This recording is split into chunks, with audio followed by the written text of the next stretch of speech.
Hi. Hello. Hello. Sa pangalan po ng katilang Yesu Cristo, isang mapagpapang umaga po sa bawat isa. Andito po tayo sa pagpapatuloy ng gawain na kung saan meron tayong mga aralin, itas, na ilagkan loob para palakayin at bigyan ng buhay upang ito'y ating magamit sa ating mga pang-araw-araw ng pamumuhay. Ang una pong aralin ayon po sa Ebanghelyo ni San Lucas sa Kapitulo 6, versikulo 1 hanggang 13. At sinabi rin naman niya sa mga alagad, may isang taong mayaman na may isang katiwala. At ito'y isinumbong sa kanya na siya'y nagsisira ng kanyang mga pakaanan. At tinawag niya siya at sa kaniya'y sinabi, ano ito na napapalitan ko tungkol sa iyo? Magbigay sulit ka sa pagiging katiwala, sapagkat hindi ka na maaaring maging katiwala pa. At sinabi ng katiwala sa kanyang sarili, anong gagawin ko? Yamang inaalis sa akin ng Panginoon ko ang pagiging katiwala, magtukal ng lupa'y wala akong kaya, magpalimos ay nahihili ako. Nalalaman ko na ang gagawin ko, upang kung ako'y mapalis sa pagiging katiwala, ako ay matanggap nila sa kanilang mga bahay. At pagtawag niya sa bawat isa sa may utang sa kanyang Panginoon ay sinabi sa una, gaano ang utang mo sa ating Panginoon? At sinabi niya, 100 takal na langis. At sinabi sa kanya, abutin mo ang iyong kasulatan at maupo kang madali at isulat mo 50. Nang nagkagayon ay sinabi niya sa iba, at ikaw, gaano ang utang mo? At sinabi niya, 100 takal na trigo. Sinabi niya sa kanya, abutin mo ang iyong kasulatan at isulat mo 80. At sinuri ng kanyang Panginoon ang linong katiwala, sapagkat siya'y gumawang may katalinuhan, sapagkat ang mga anak ng sanglibutan ito sa kanilang layo ay matatalino ay sa mga anak ng ilang. Ngayon po, kung pag-aaralan natin, ito pong talinhaga, mayroong isang mayaman at may katiwala at mayroon pang ibang mga katiwala. Ngayon, doon sa pinagkatiwalaan, sa halip na ibigay niya ang kanyang sarili upang hindi siya mawala sa pagiging katiwala, ang ginagawa niya, sinasayang niya yung mga kayamanan ng kanyang Panginoon. Ngayon, dahil kung titingnan po natin, mayroong malapit sa Panginoon, kaya ang ginawa, mayroong nagsumbong. Kasi nasabi, sinisira ika nga ng iyong katiwala ang iyong pangalan. Ngayon, nagbigay ang Panginoon ng challenge sa pagiging katiwala. Ang ginawa niya, kinuha o kinausap niya ang ibang may utang sa kanyang Panginoon at yung kasulatan na pinaglagdaan ng may utang at ganun din ng Panginoon ay dinaya niya. 2 beses yan ginawa.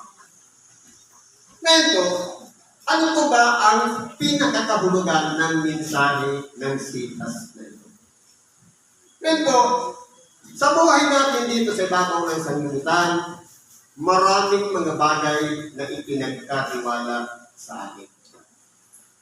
Una, ang buhay na ipinigay ng Diyos sa bawat isa sa atin. Ito ba ay ating pinag-iingatan upang hindi mapahamak Lahat ba ng mga bagay na ipinapasok natin sa ating katawan, ito ba ay may sustansya tayong nakukuha? Maging pagkain man yan o sa inumin. O kaya, itong katawan na ito ay ginagamit natin sa mga makasanlimutan bagay. Halimbawa, tubig lang ang pwede mong ilagay dyan, pero bakit sinamahan mo ng marabis na alak? Hindi baga. Para mo rin, kumbaga, yung pagkakatiwala na ibinigay ng Diyos dito sa buhay na ito, alalahanin natin sa milyong-milyong silula. Ikaw lang ang mapalad na nagkaroon ng buhay, pero bakit mo sisirain ang pagkakatiwala ng Diyos sa buhay natin?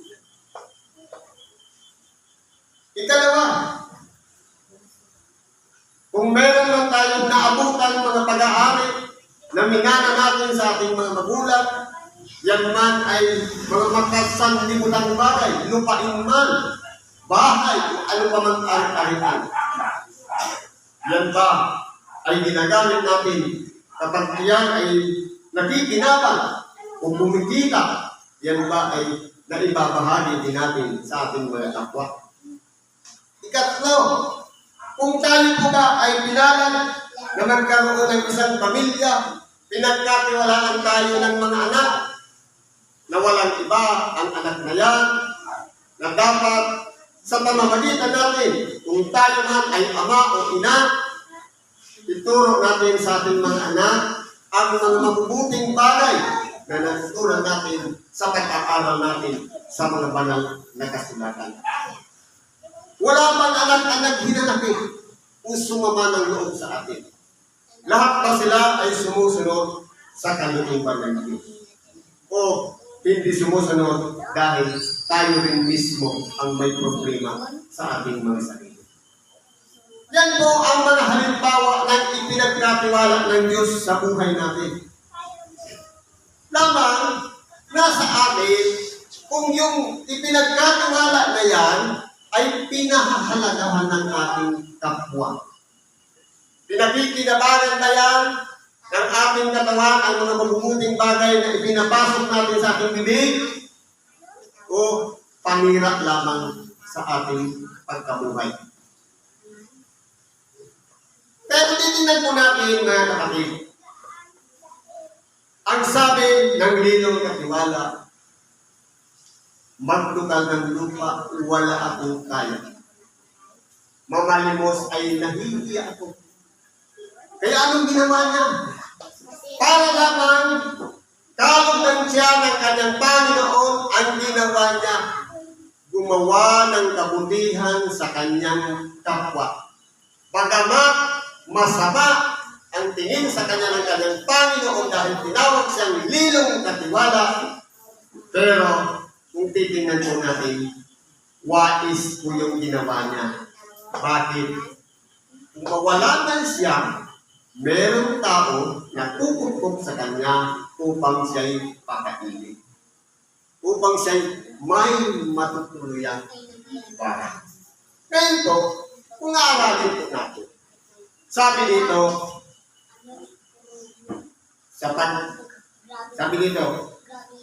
makipagkaibigan kayo sa pamamagitan ng kayamanan ng kasamaan upang kung kayo nagkulang ay kanilang tanggapin kayo sa mga walang hanggang tabernakulo. Kaya kung titignan po natin dito, itong Lilong Katiwala, sabi ng kanyang Panginoon, gumawa ng may katalinuhan. Ano pong strategy ang ginawa niya? Dahil po, yung dalawang nag-utang sa kanyang Panginoon, dinugtong niya ngayon yung kasunduan. Nakaya naman ng Panginoon na hindi na yung singilin. Kumbaga, pinagaan niya yung utang ng kanyang kapwa alipin sa kanyang Panginoon. May ginawa siyang mabuting bagay sa kanyang kapwa. Kaya po siya pinuri. Pero yan po ay gawain lamang dito sa ibabaw ng sanglibutan. Kumbaga, pag-ideya tungkol sa kalukuhan, pag-ideya o pamamaraan tungkol sa mga walang kwentang bagay, ang tao po ay napakatalino. Bakit? Sabi dito, sapagkat ang mga anak ng sanglibutan ito, siya ay gumawa ng katalinuhan sapagkat ang mga anak ng sanglibutan ito sa kanilang lahi ay matatalino kaysa mga anak ng ilaw. Totoo po. Ang nabubuhay dito sa babaw ng sanglibutan, sa mga kayamanan, lalong-lalo na kung ang pinag-uusapan, utang na loob, magaling po tayong gumawa ng paraan yan. Pero kung titingnan po natin, yung pagiging seryoso, minsan tayo pinagkatiwalaan ng Diyos na dapat sana hindi lang sa ating kapwa, kalugdan tayo ng ating kapwa, kundi dapat ang Diyos mismo ang malugod sa ating pagkatao. Ngayon, sasabihin ng ating kapwa, okay ka nga ang ugali niyan. Mabuting tao siya. Ang problema, pagdating sa Diyos, sa kanyang harapan, hindi tayo kinalulugan. Bakit? Salungat naman sa kanyang mga aral ang ating ipinamumuhay. Halimbawa, pagdating sa ating kapwa, tapat tayo. Pagdating sa Diyos, madaya tayo. Bakit? Totoo, nakikita ang ating kabutihang asal, ang kagandahan ng loob, pero pagdating na sa harapan ng ating dakilang Panginoon, tayo mismo yung pasaway, tayo yung hindi sumusunod sa kanyang kalooban. Kaya, hindi tingnan po natin, yung mga anak ng sanlibutan ito ay higit na mas matatalino kaysa mga anak ng ilaw. Ngayon, ang tanong, kasama na ba tayo sa tinatawag namang anak ng ilaw? Na dapat, hindi lang yung ating kapwa ang nagkakatiwala sa atin, kundi pati ang Diyos. Matulog man tayo ng mahimbing, nakapagsisi tayo, tayo hindi natatakot anumang oras bawiin ang ating buhay, sapagkat alam natin, kinalulugdan tayo ng Diyos. Ibig sabihin, ang pamumuhay pala dito sa ibabaw ng sanlibutan, hindi lang yung para gumawa ka ng kabutihan sa iyong kapwa, sapat na, kundi unang-una, yung relasyon natin doon sa may lalang sa atin, ang amang makapangyarihan sa lahat na siyang lumikha sa bawat isa sa atin, yun po ang pinaka-priority natin, yung relasyon natin sa Diyos. Kasi po, pwedeng paimbabaw lang naman yung pakitang tao lang yung pakikitungo natin sa ating kapwa. Kasi po minsan, ang tao, madaya sa harap. Totoong buhay, sabihin natin, Maginoo, mabuting tao sa kapwa, pero pagtalikod minsan may sama ng loob pala kung hinagit sa kanya. Ngayon pala, ang isang bagay na pinagkatiwalaan tayo dito sa ibabaw ng sanlibutan, makaalam ng katotohanan, pero hindi natin sinusunod yung kalooban ng Diyos. Kasi po, meron pa tayong sama ng loob. Meron tayong mga hinanakit sa ating kapwa, pero pagharap-harapan okay, pero pagtalikod, pabulong-bulong tayo. Dapat po hindi kayo ganoon. Kaya kung titingnan po natin dito, itong tusong katiwala ay naging halimbawa sa pamamagitan ng isang kalimhaga na kung saan tatanungin tayo naman ang magsusulit sa harapan ng ating dakilang Panginoon. Nakagawa pa na tayo ng kabutihan sa ating kapwa. Tayo ba ay kalulugdan din sa pamamagitan ng pagiging isang anak ng ilaw na karapat-dapat tayo sa ating dakilang Panginoon na humarap sa Kanya na walang anumang pag-aalinlangan na nagawa natin ang kalooban niya sa pamamagitan ng mga aral na iniwan ng ating dakilang Panginoong Jesucristo. Ngayon, tayo ngayon ay tanungin natin ang ating mga sarili. Sa oras na ng pagsusulit, karapat-dapat ba tayo sa harapan ng ating dakilang Panginoon. Dapat ba tayong kalugdan?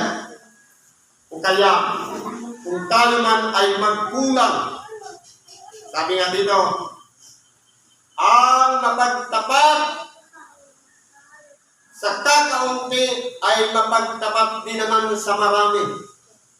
Ang di matuwid sa kakaunti ay hindi rin naman matuwid sa marami. Kaya kung titingnan po natin, sa buhay na lang, pagkalungkan man tayo ng maiksing buhay, umahaba ang tanong, nakalugod ba tayo sa Diyos? Pinagkalooban man tayo ng kayamanan dito sa ibabaw ng sanglibutan, nagamit ba natin itulong sa ating kapwa, maliit man yan malaki, kinalugdan ba tayo ng Diyos? Halimbawa, maliit pa lang na bagay, pinagmamalaki na natin, ikwininto pa natin yung kaunting bagay na nagawa natin sa ating kapwa, wala tayong reward sa Diyos. Hindi tayo kalulugdan ng Diyos. Pinagkalooban man tayo ng isang anak o 10 anak, nalugod ba ang Diyos na naturo natin sa kanila ang pagiging isang mabuting tao para sa kanila? O tayo mismo ang masama sa paningin ng ating mga anak? Kaya kung titingnan po natin dito, tinuturuan tayo dito ng ating dakilang Panginoon. Ano mang bagay na ipinagkatiwala sa atin? Itong buhay man na ito, mga kayamanan man o mga anak, yan po ang kayamanan natin dito sa ibabaw ng sanlibutan. Kasama na dyan yung mga belongings. Halimbawa, mga kasuotan mo, bag mo, damit mo, cellphone mo, kasama yun sa kayamanan. Sabi dito, kung kayo nga ay naging mapagtapat sa masamang kayamanan, kahit na lang sa pera, pinagkatiwalaan tayo.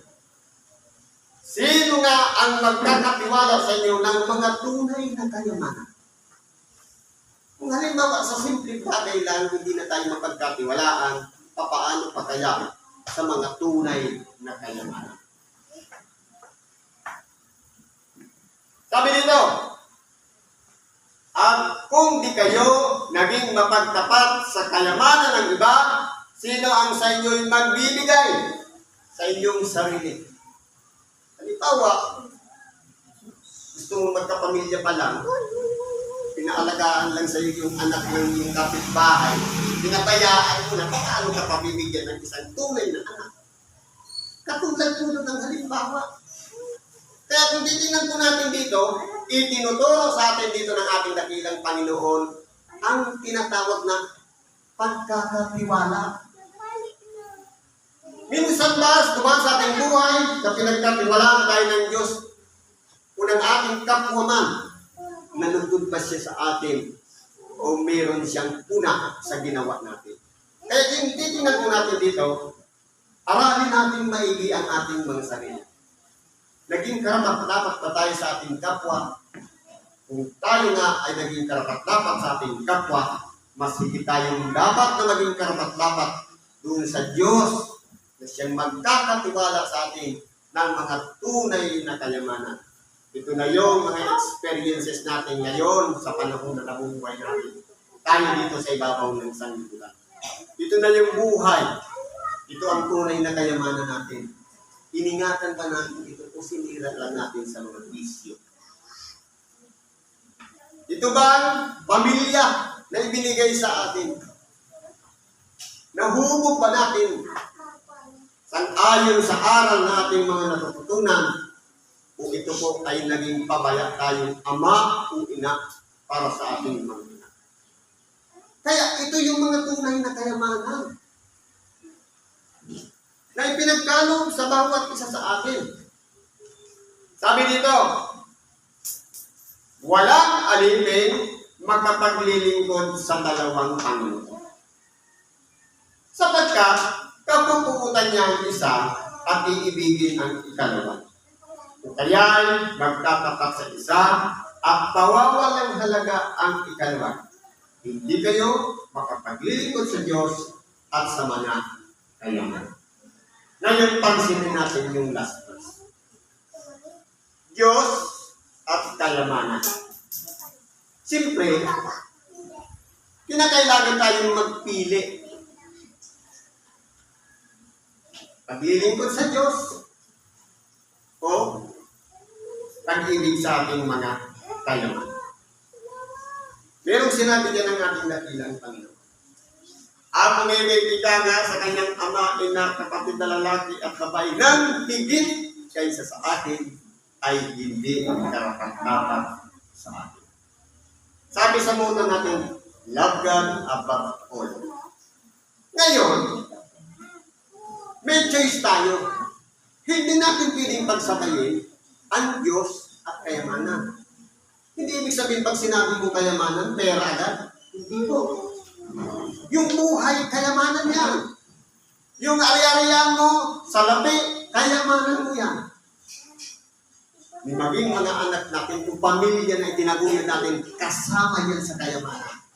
Ngayon, kung sila po ang nagiging balakid, alang-alang sa tinatawag na pagtawag sa atin ng Diyos na maglingkod, idadahilan natin, may sakit yung anak ko, hindi ako makakaarte. May lakad ako, absent ako sa templo. Ibig sabihin yan, meron tayong pinili, alin doon yung mas mahalaga? Yung pamilya o yung Diyos? Yung sarili natin o yung Diyos? O yung pag-aari natin o yung Diyos? Kaya, kung titingnan po natin, kung pagdating sa pagsamba, idadahilan lang natin, may sakit tayo kaya hindi tayo makadalo, pinili natin yung sarili natin katawan kisa sa paglingkod sa Diyos. Kung sa pag-aari naman, halimbawa sa damit, dinahilan mo lang, hindi ako makadalo, dahil lang may rami akong labahin, pinili mo yung labahin kisa sa Diyos. Kung dahilan lamang sa walang bantay sa anak mo, hindi ka makadalo, pinili mo yung anak mo kaysa sa Diyos. Hindi mo siya pwedeng pagsabayin. Tayo po ang nagpapasya. Tayo ang pumipili kung alin ang mas higit na pagkain. Pero dahil ang mundo natin, love God above all, iwanan mo yung nasa tahanan mo, priority mo dapat lagi ang Diyos. Yan po ang magandang choice. Unang-una, paglingkuran natin ang Diyos. Bago ang mga kayamanan, lahat ng mga nakakunik sa ating buhay. Bakit po, sabi ng ating dakilang Panginoon, kung ibig din naman sumunod sa akin, itanggi ang kanyang sarili, ulimutin ang upo sa kanyang sarili, kasanin ang kanyang cross at sumunod sa akin. Ibig sabihin, kung gusto nating sumunod sa ating dakilang Panginoon, lahat ng mga bagay na nakakunik sa ating buhay, pamilya man yan, ari-arian, o kahit ano pa man, trabaho man yan, isasantabi natin yan, priority natin ang Diyos. Yun po yung paglilingkod sa Diyos. Tayo ang nagpapasya, tayo ang gumagawa ng choice kung alin ang mas priority natin sa ating mga buhay. Hanggang dito ako, salamat sa Diyos at anuman ang ating mga kahingan, karaingan man. Lapit natin yun sa Diyos, pagkatiwala sa Kanya, sapagkat siya lang pong nakakaalam at siya ang sasagot sa lahat ng ating mga idinulog sa Kanya. Salamat at mapagpalang umaga sa bawat isa.